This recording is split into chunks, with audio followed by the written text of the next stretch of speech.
Franck Morat, bonjour. Bonjour Laurent. Comment se porte la commune de Cognin? Eh bien, elle se porte très très bien. Quatrième commune de Grand-Chambéry en termes de population, plus Tout de à fait. 7000 habitants. Oui, exactement, suite au dernier recensement que nous avons fait en 2024. Alors, c'est votre premier mandat, il faut le dire. Vous étiez bien sûr élu auparavant. Qu'est-ce qui change en tant que maire? Alors, quand on est maire, on est en première ligne surtout. Et chaque matin, on a notre agenda, mais on passe sur tous les sujets en fonction des événements, en fonction de l'actualité. Et c'est vrai que c'est pas du tout le même mandat qu'un premier adjoint qui est dans sa spécialité. Alors, vous êtes aussi impliqué dans Grand-Chambéry, j'imagine? Tout à fait, oui. Je suis vice-président, chargé de la politique de la ville, emploi, insertion et renouvellement urbain. Qu'est-ce que vous tentez d'apporter sur ce sujet-là? Eh bien, une complémentarité par rapport au dossier de la ville de Cognin.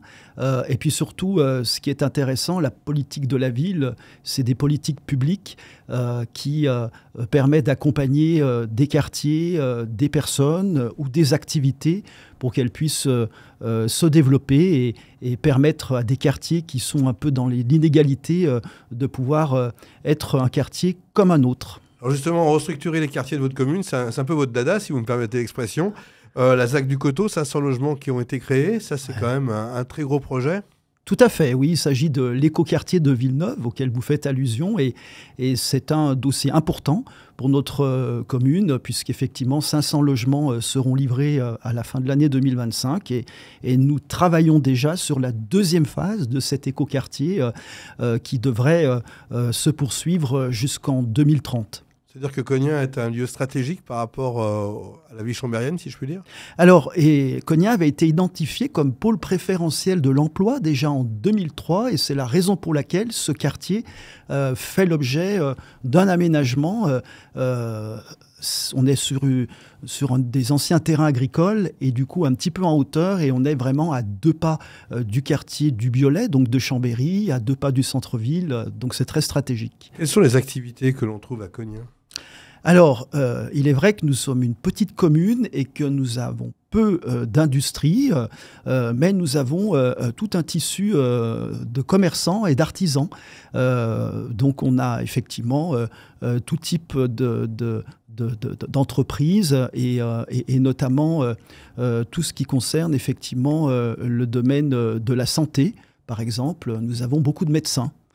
C'est une caractéristique. Et là, on est rare, si vous permettez l'expression. Ah oui, nous avons 10 médecins sur Cognin et d'ailleurs, nous avons inauguré, pas plus tard qu'au début février, la Maison Ract qui accueille à l'étage maintenant 4 médecins, une infirmière spécialisée et puis à côté, la Maison Ronde qui accueille déjà 4 médecins et un laboratoire d'analyse que nous avons réouvert sur l'avenue Robert Badinter. Alors 500 logements qui vont arriver fin d'année, plus d'autres logements qui arriveront dans un second temps. Ça chamboule pas mal les choses en termes de mobilité. Et aujourd'hui, la mobilité, surtout sur Grand-Chambéry, c'est une vraie question et une vraie interrogation.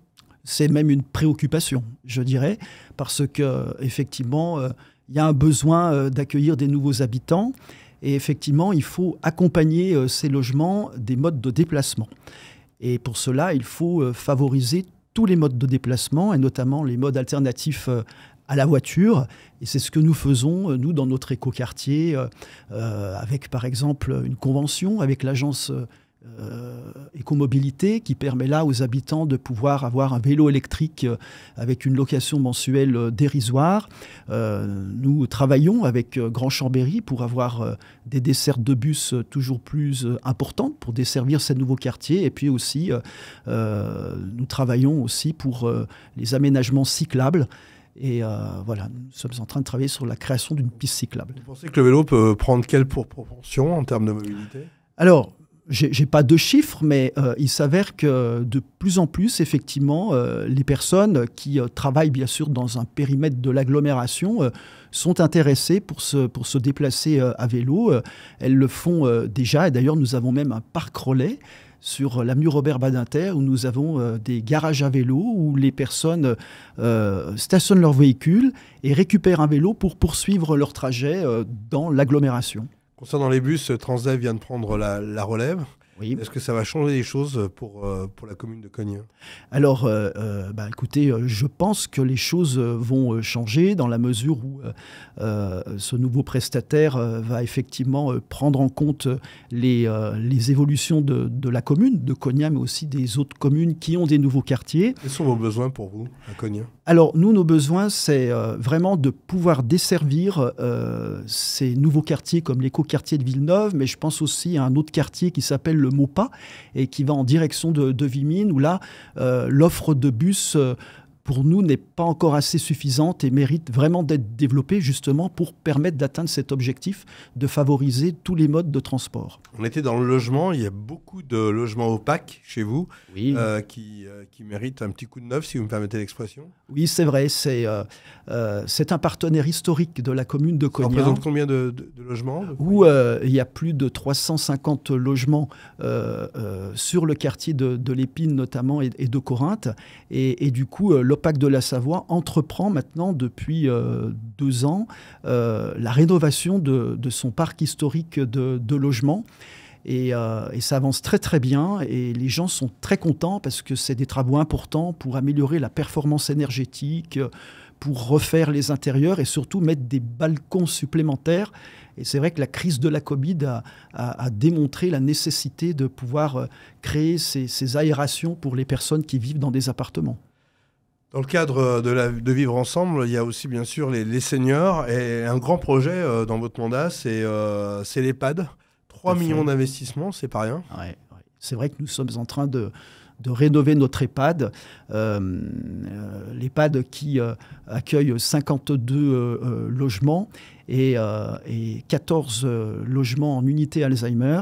Et c'est vrai que nous avons entrepris ces travaux pour permettre d'améliorer les conditions d'accueil des personnes concernées, avec 3 étages, des étages autonomes, avec une salle à manger, une pièce de vie, une salle d'animation, des bureaux pour le personnel, et puis ce qu'on appelle un jardin de déambulation, notamment au rez-de-chaussée, pour les personnes frappées, hélas, de la maladie d'Alzheimer. Vous n'en oubliez pas la petite enfance ? La petite enfance aussi est très, très importante sur notre commune. On a notamment plusieurs structures, la crèche, le RPE. Nous avons également le lieu accueil enfants-parents. Et c'est vrai que nous avons une crèche qui est un petit peu originale parce qu'elle est située sur le ténement de l'Institut national des jeunes sourds. Et du coup, nous sommes en train de travailler pour justement, pour la suite, pour voir comment encore améliorer l'accueil des enfants. Et puis aussi, parce que nous avons des nouveaux habitants, il faut aussi anticiper l'avenir. Franck, pour vous, quel est le point fort de la commune ? Le point fort de la commune, j'allais dire, à la fois, c'est cette mixité zone urbaine et rurale, puisqu'on a le parc du Forezan qui est quand même assez important. Chance, oui. C'est une chance, c'est le poumon vert de la commune. Et puis, peut-être aussi, l'autre chance qu'on a, c'est la vie associative. Parce que c'est une vraie tradition à Cognien. On a plus de 80 associations. Et en fait, c'est ce qui crée le vivre ensemble.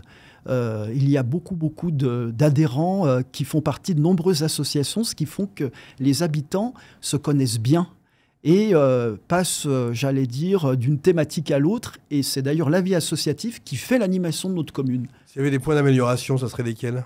Alors les points d'amélioration, alors peut-être qu'il faut qu'on travaille sur tout ce qui concerne les abords de certains quartiers, les voiries, et puis poursuivre l'accessibilité qui est déjà importante, mais je crois que c'est important pour le vivre ensemble.